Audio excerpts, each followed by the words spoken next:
Gulf దేశాల్లోని చమురు క్షేత్రాలపై Iran దాడులు కొనసాగుతూనే ఉన్నాయి. తాజాగా కువైట్లోని మిన్ అల్ అహ్మదీ రిఫైనరీపై 2 డ్రోన్లతో దాడి చేసింది ఇరాన్.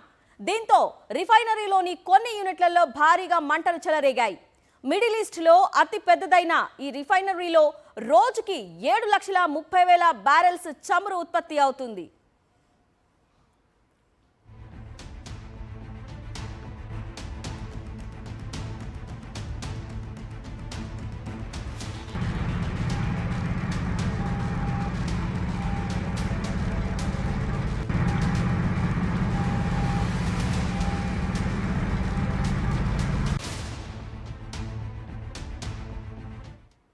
గల్ఫ్ దేశాల్లోని చమురు క్షేత్రాలపై ఇరాన్ దాడులు కొనసాగుతూనే ఉన్నాయి.